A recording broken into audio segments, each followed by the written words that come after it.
Hello, viewers. Welcome back to the True Crime series, but with drama no less than Hollywood movies. If in previous episodes we witnessed tense trials in court, today I invite you to go back in time to the late 1960s, the era of long hair, rock music blasting, and in California, everyone thought life was all about peace, love, and Woodstock. But right in that rosy picture, a mysterious murderer appeared, spreading terror that to this day has no solution. He named himself Zodiac, and instead of just killing people, he also played a cat-and-mouse game with the police and the press. Every time he committed a crime, he sent letters, sent codes, and challenged, "Catch me if you can." Imagine the scene. A young couple sitting in a car by the lake enjoying a romantic date. The night was quiet. The moonlight reflected on the water. Suddenly, from the darkness, a man appeared, wearing a black cloak, his face covered, holding a gun. And in just a few minutes, gunshots rang out, blood splattered, leaving a scene that sent shivers down America's spine. That was the starting point for the murders believed to be by the Zodiac. Not only did he kill people, he turned crime into a game, sending letters full of mysterious symbols to the editorial offices, causing the whole society to both panic and curiosity, as if they were watching a horror play whose author was the murderer himself. In this part 1, we will return to the first cases from the shooting at Lover's Lane to the first letters that made the police and the press lost in the maze of codes. And as always, I will lead you through this story that is both serious and a bit humorous, because honestly, there are details that if you don't laugh, you can only shiver. In the late 1960s, California was a symbol of freedom, of rock music, of the hippie movement with the famous slogan, "Make love, not war." While the world was still immersed in the flames of the Vietnam War, on the west coast of America, young people believed they were living in an era of love and light. But while everyone was intoxicated by Woodstock, the Beatles, and colorful floral shirts, a dark corner was quietly opening up. There was no love, no peace, only gunfire, fear, and a mysterious name that the whole of America would soon have to remember: Zodiac. On the night of December 20th, 1968, the weather in California was cold. Lake Herman Road in the suburbs of Vallejo was pitch black. This was a familiar dating spot for couples because it was deserted and quite private. That night, David Faraday, 17 years old, and Betty Lou Jensen, 16 years old, a high school couple, drove their family's Rambler station wagon here for their first romantic Christmas date.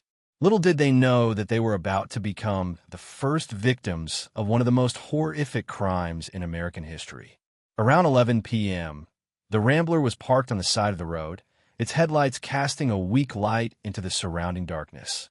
The two children were whispering, dreaming about the holidays, when from afar a strange car approached, then stopped right behind their car. A man got out. No one knew his face, only that he walked calmly, his hand hiding something in his coat. In a few seconds, the peaceful atmosphere turned into a nightmare. The man pulled out a pistol, and without saying a word, he opened fire. David was shot while still sitting in the car, then tried to open the door and rush out, but fell to the ground, fatally shot in the head. Betty Lou panicked and ran, but only went a few dozen meters before being shot 5 times in the back, collapsing on the side of the road. The gunshots echoed in the night, but no one heard the deserted road. When the police were called, the scene that appeared stunned everyone. A teenage boy lying motionless next to the car, a blonde girl covered in blood on the cold ground, the moonlight shining down as if deliberately exposing the crime. They did not know who they were facing, only that this was not a murder for robbery, because the money, wallet, and jewelry were all intact. The Vallejo police began to investigate, but at first they thought it was a random case, maybe a personal grudge or a madman shooting randomly. At that time, California had many gun cases, and no one expected this to be the beginning of a series of horrors. The local press carried a small news article: "Lovers shot dead on Lake Herman Road." A few lines, no pictures like a series of other crime news. But for the family of David and Betty Lou, the world had collapsed. 2 beautiful children with a bright future were suddenly destroyed by a few senseless bullets. The people of Vallejo were shocked, but no one could have imagined that the deaths of the young couple would open a nightmare that would spread throughout the state. That night, the killer disappeared into the darkness, leaving no trace. No one saw his face clearly, no clear motive. A case that seemed destined to be forgotten. If a few months later, he did not return, this time with arrogance and sick games. But even before the first letter appeared, the Lake Herman Road case had sown the seeds of fear. Young people in Vallejo began whispering to each other, "Be careful on Lover's Lane, there's a killer out there." Worried parents kept their children out late at night. Police were stumped by the lack of clues. And while everyone was confused, the killer sat somewhere, silent, satisfied, preparing for the big game he was about to play. No one knew what he was thinking at the time, but later, in his letters, he said bluntly, "When I kill, I feel supreme power. I can decide life and death like God." Did you shudder when you read this? Yes, that was the moment America lost the innocence of the love and peace era. Amid the Beatles and anti-war protests, there was a killer who took pleasure in killing and wanted the whole society to play his game. The story did not end at Lake Herman Road. This was just the opening chapter. And as you know, in a horror movie, the opening scene is usually just to set the stage for the bigger nightmare that lies ahead. But it was enough to foreshadow. On July 4th, 1969, as the nation celebrated with fireworks, barbecues, and cold beer, another tragedy unfolded in a quiet park near Vallejo. Blue Rock Springs Park was a popular date spot, especially for young couples who wanted to get away from the crowds. That night, Darlene Farron, 22 years old, a cheerful, lively, married woman who was known for being surrounded by friends, drove her Corvair to the park with her male friend, Michael Majo, 19 years old. The two sat in the car, chatting, ignoring the distant fireworks. Little did they know that, a few minutes later, they would become the center of one of the most horrific crimes in America. Around midnight, another car pulled into the parking lot and parked right behind them. The headlights flashed and then went out. A man got out, holding a flashlight. At first, Michael thought it was a patrolling police officer, so he breathed a sigh of relief. They probably just want to remind you not to park here. But before he could finish his thought, a flashlight flashed in his face, and at the same time, the man pulled out a gun. The gunshots rang out, tearing apart the quiet atmosphere. Michael was shot multiple times, collapsed on the seat, blood all over his shirt. Darlene was also shot, trying to open the door, but couldn't, her body shaking in pain. After the first round of shots, the attacker turned away a few steps. But he didn't stop. He turned back, fired several more shots at the two victims, as if to make sure no one survived. Then he calmly left, as if he had just completed a daily task. But fate was ironic. Michael, despite being seriously injured, was still alive. He struggled to crawl out of the car, gasping for breath. But his mind still had time to remember important details. The attacker was a white man, about 30 years old, large, wearing a dark shirt. Darlene, the cheerful young woman, did not survive. Her death shocked the entire Vallejo community because everyone knew and loved Darlene. But the most horrifying thing was not at the scene.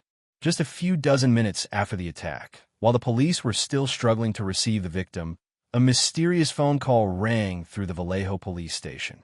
The man's voice was calm, like ordering a pizza delivery. "I want to report a murder. 2 people in Blue Rock Springs Park. I did it, and I killed 2 people on Lake Herman Road last year." After saying that, he hung up. Can you imagine? A cold-blooded and polite killer calling the police. He even included his previous murders as if to show off his achievements. The police were stunned. This was no longer a random case. This was a murderer with a plan, a need for recognition, and more importantly, he wanted to play a game of cat and mouse. So, one night, from a hidden person, he stepped into the light, creating a brand for himself. Later, he would sign Zodiac, send codes, send letters to the press, but it all started with that phone call. The news spread like wildfire. The next morning, the newspapers had headlines. Killer calls to confess. The people of Vallejo began to panic. There's a madman out there who likes to kill and likes to report to tease the police. Fear began to eat away at daily life. Couples were afraid to date outdoors. Parents locked their children at home. The Vallejo police were confused because there were no clear physical traces, no identity of the killer, only a voice on the phone. And that voice calm, even as if he were telling a story about going for a walk. This made the fear even greater. A man who could kill in cold blood, but talked as normally as if he were going to the market. In cafes, people whisper, "He could be sitting right next to me, and I wouldn't know it." And that is the power of the fear of Zodiac. Interestingly, while the police are racking their brains to investigate, some young people are interested. They talk about him like they talk about a noir film character. Some even joke, "At least he's kind. After killing, he calls the police, so we don't have to waste time looking for him." It sounds funny, but in fact, it is this kind of socially defiant behavior that has turned Zodiac into a symbol. If he had just killed and kept quiet, perhaps the case would have soon been forgotten like hundreds of others. But he chose to turn crime into a game, and the whole society became an unwilling audience. Michael, the survivor, became an important witness. He described the killer to the police, helping them sketch a portrait. But that sketch was just the face of an ordinary man. Millions of people could be like that. No fingerprints, no DNA, just a few bullets and a phone call. Too little to convict, but too much to haunt. And from that moment, America entered the Zodiac game.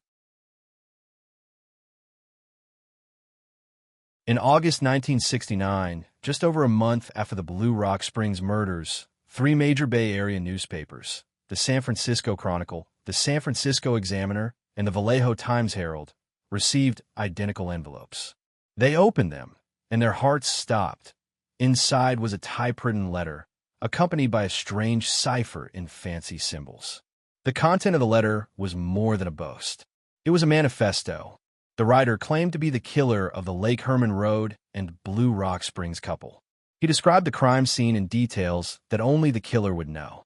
Then he made a request. "Print this cipher on the front page of the newspaper, or there will be more deaths this weekend." What do you think?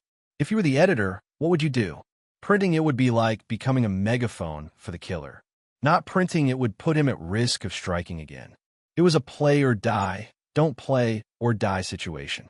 Eventually, all 3 papers printed the code simultaneously, but in 3 separate sections so that no one had a monopoly. Californians woke up that morning, picked up their coffee papers, and were stunned. A killer had sent a letter challenging society, with a code that looked like a crossword puzzle from another planet. The newspapers were jubilant as circulation skyrocketed. The public was half panicked, half curious. Some were shaking. "Oh my God, we're living with a madman." Others were excited. "Great, let's try to solve the code." And that was the beginning of a cultural phenomenon. Zodiac turned crime into a mind game, drawing society into his bloody chessboard. The code itself, the 408 symbol cipher, left the police scratching their heads. Hundreds of strange symbols, circles, triangles, letters, crosses. The crime squad was scratching their heads.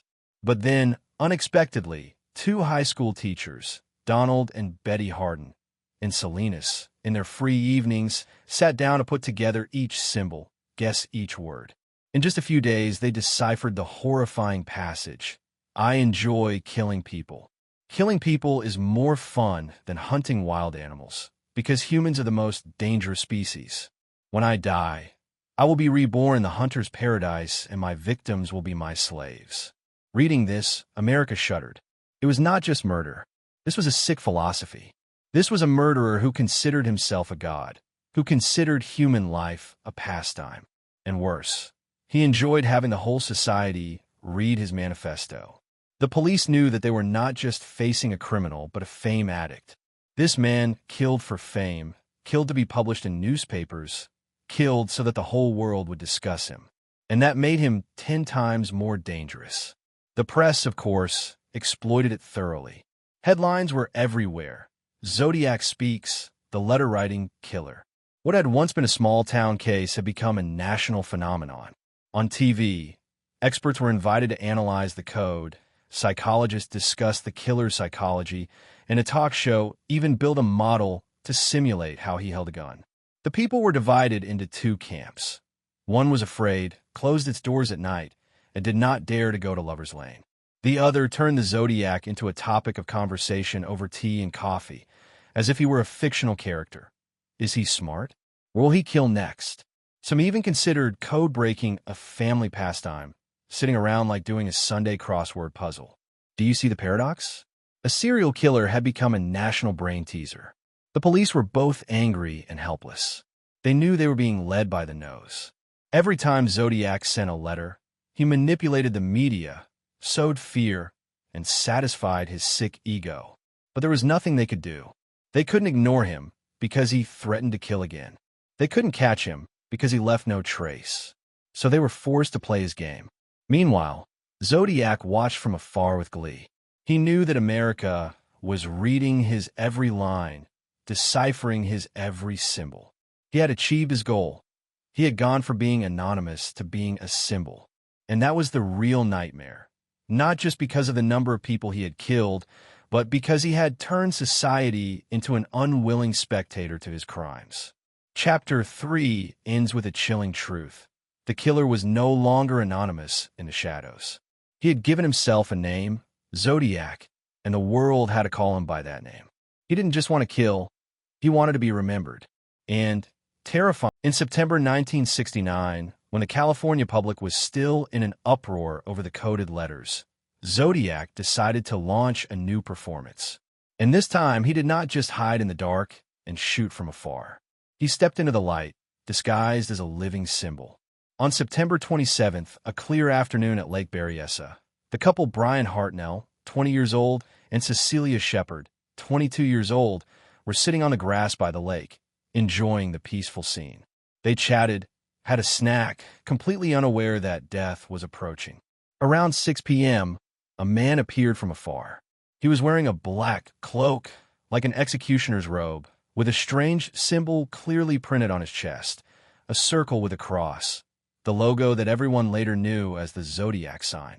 He wore a hood, leaving only 2 holes for his eyes, looking like something out of a B-grade horror movie. Brian and Cecilia looked at each other, thinking it was an early Halloween prank. But when he approached, pulling out a knife and a gun, the atmosphere immediately turned nightmarish. He announced that he was a prisoner escapee who needed a car and money to escape to Mexico. Brian, a law student, tried to negotiate, hoping to save both of them. But every word was just a prelude to a bloody drama. Zodiac tied them both with rope, then suddenly pulled out a sharp knife and stabbed them repeatedly. Brian was stabbed 6 times, Cecilia was stabbed 10 times. Blood stained the lawn, and screams echoed across the lake. When he left, Zodiac did not forget to leave his signature. He used a black marker to draw a cross symbol and wrote the date and number of victims on Brian's car door. It was not just a crime, it was a message. I am Zodiac. I killed to be remembered. Fortunately, Brian survived, but was seriously injured. Cecilia did not survive. Before she died, she had time to describe the killer to the police, confirming in detail the black suit with the symbol, an image that haunted the whole of America. The press called it the killer in the death suit, and the public went from fear to panic. People whispered, he can appear anywhere, in any form. But the Zodiac did not stop. Just a few weeks later, on October 11th, 1969, in San Francisco, a new murder occurred. Paul Stein, a 29-year-old taxi driver, picked up a passenger in the theater district. The destination listed in the book was Presidio Heights, a quiet, luxurious residential area. No one expected that it would be Paul's last trip. When the taxi stopped the passenger, the Zodiac pulled out a gun and shot Paul in the head at close range. Blood splattered, staining the front seat red. Then he calmly tore off a piece of Paul's bloody shirt, stuffed it in his pocket like a trophy, and left the car in broad daylight, walking across the street while many witnesses watched. 2 police officers were even alerted in time, saw Zodiac passing by, but because of the initial misdescription as black man, they let him escape right in front of them. It was one of the biggest mistakes in the history of investigation. When the police examined the scene, they were stunned. A killer dared to act in the middle of a crowded city, without hiding, and even took the piece of shirt as a souvenir. And a few days later, Zodiac sent a new letter to the Chronicle, along with the same bloody piece of shirt. In the letter, he taunted the police. You almost caught me, but you let me pass. Then he threatened to shoot children on the school bus. I will aim at the tire, and shoot each child as they run out. Reading these lines, America shivered. This was no longer the lover-killer outside Lover's Lane. This was a public terrorist. He was ready to threaten even children. For several days, the San Francisco police deployed a large force, escorting buses and deploying snipers. Parents were terrified, children were confused, wondering why police followed the buses every morning. The press exploded, putting Zodiac on the front page continuously. He had achieved his goal, to sow fear in every corner of society. The Paul Stine case was also a turning point. From then on, Zodiac was no longer just a serial killer. He became a symbol of helplessness. There were many police, advanced investigative technology. The press followed closely, but no one could stop him. And the more they couldn't stop him, the more famous he became. People began to compare him to Jack the Ripper, the mysterious murderer in London. But some said Zodiac was even more terrifying because he knew how to take advantage of modern media to amplify his crimes. In the following letters, Zodiac also inserted symbols, riddles, and bragged about the number of victims. He turned the number of murders into a counting game. And terrifyingly, the whole society joined in that game, anxiously waiting to see how many he would add. We see clearly, Zodiac did not just kill, he created a brand. The black suit with the cross symbol in Berryessa, the Paul Stine taxi jacket in San Francisco, all were props for the bloody drama he directed. And the whole of America, unwillingly, became an unwilling audience. As 1969 came to a close, California was no longer the peaceful hippie paradise with the slogan love and peace. People were not only afraid of war outside, they were afraid of a murderer right in their own home. He no longer hid his face, he named himself, he sent letters, he wore costumes, he signed with a cross-shaped symbol. All these details made the Zodiac not just a murderer, but a collective haunting figure. People said, Jack the Ripper is the ghost of 19th century London. The Zodiac is the ghost of 20th century California. The murders at Lake Herman Road, Blue Rock Springs, Lake Berryessa, and San Francisco not only took away human lives, but also took away the sense of safety of society. Young people no longer dared to date in cars. Parents were not comfortable sending their children to school without a police escort. Every taxi driver was afraid that the next passenger might pull out a gun and shoot them in the head. And the most terrible thing, everyone knew his name, Zodiac, but no one knew who he was. The police worked day and night, but were always one step behind. They received letters, received codes, received taunts, but could not touch him. He was like a ghost, always escaping the siege, always disappearing just when they thought they had been caught. That made the public gradually lose faith in the legal system. People began to talk to each other. The police can't do anything. We have to protect ourselves. Gun stores were selling like hotcakes. People bought new locks, guard dogs, alarm systems.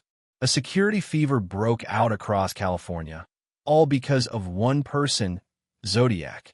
But paradoxically, while the whole society was afraid, a part of the public was attracted to him. Newspapers published news about Zodiac every day, selling out. Television continuously invited analysts. Ratings skyrocketed.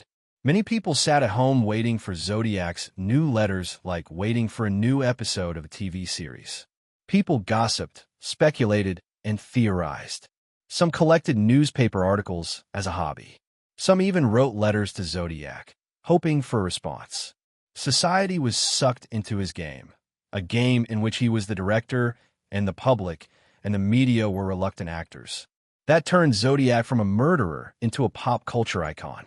The more powerless the police were, the more famous he became. He turned murder into news, turned news into a phenomenon. And so, instead of being forgotten like hundreds of other murderers, Zodiac entered history as a household name. But behind that was the horrifying truth. There were families who lost their children. There were survivors who suffered lifelong scars. There were victims who never received justice. Names like Betty Lou Jensen, David Faraday, Darlene Ferrin, Cecilia Shepard, Paul Stine, they weren't fictional characters. They were real people with dreams and futures stolen from them. That was the real price of the Zodiac game. And no matter how much he tried to make himself a legend, the truth remained. He was a cold-blooded killer, nothing more, nothing less. As the 1960s came to a close, America was still haunted. The Zodiac was still out there. He would write more letters. He would kill more. And no one knew when, where, or who the victims would be. Police sat watching each envelope that arrived at the newspaper. Journalists waited for the next letter. Citizens kept their night lights on all night. Everyone waited for the next step in the deadly game. And the next step did come, not just with guns and knives, but with letters and challenging codes. Zodiac will turn writing into weapons, codes into tools to spread fear, and newspapers into his megaphones. If you thought the first murders were horrifying enough, brace yourself, because the sequel will be even more chilling. In Zodiac Killer Case, the Cryptic Letters True Crime Documentary, Part 2, we will explore the series of mysterious letters and codes that Zodiac sent to the press, analyze his sick games with the police and the public, and understand why, to this day, many of the codes have not been solved. Don't look away, because if the first part was blood, the next part will be letters, and sometimes letters are scarier than blood.